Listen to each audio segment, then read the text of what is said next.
Okay, so now we're gonna do our double underpass.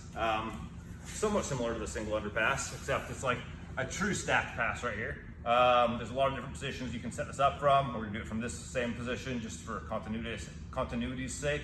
But so that you know, the single under, the double under, and the knee through, you can catch them in transition a lot of the time. So as you become better at jiu-jitsu and as you start doing more live rolling and whatnot, just be aware that these are not moves that only work from this specific setup. All of them, if you end up in the position where the arm's way up on your shoulder, both legs are up on your shoulder, or you have that leg staple with the opposite leg covered, the pass is there even if it didn't start from the guy's closed guard. So that's just a note. From here, we're gonna shift our leg, Captain Mo again. We're right here, we open up the guard, we shift back, we catch this leg, but this guy starts trying to work this leg up.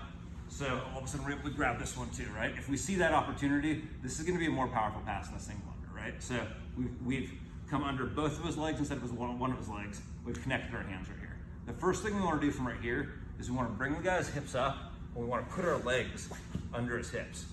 Basically creating a wedge, right? So it's like a triangle and his hips are up here. If we don't create this wedge right here, what happens is we get our hands connected and Dan gets his hips to the mat, and from here he starts shooting himself away from me. And this becomes like a bad position. This is more like a position where he's either gonna get his guard back or start working triangles rather than I'm gonna stack pass him. So once I get his hands together, I wanna drag him in and wedge my legs underneath his body, create this wedge. From right here, this is like a true stack pass. The pass is gonna work by putting weight on his shoulders, like an upper back shoulders position, and then stretching his hamstrings and turning him one direction and ourselves the opposite direction. From right here, I'm gonna choose a side. I'm gonna go this direction. So I'm going this direction, I'm gonna take this hand and go to the opposite shoulder here, right? So from right here, I'm gonna start shifting my weight to my feet and driving weight in on him. My hand's on the mat, just because I'm talking. If I was going live, I would not have my hand on the mat. I would just have my weight on Dan. But this is a horrible position to be in. So as I talk, I'm gonna keep my hand on the mat. My weight is really driving into his hamstrings more than on my feet, more than on my hand. And I'm gonna drive that weight in there. Get a good leg stretch. As I have that and I have this diagonal pressure here, I'm gonna start walking my feet in this direction. And as I feel his legs start to bind up, I'm just gonna shrug it off and come into side control.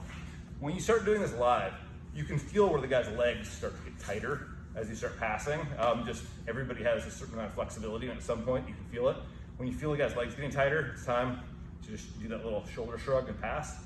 We'll do this from the side so you can see it also.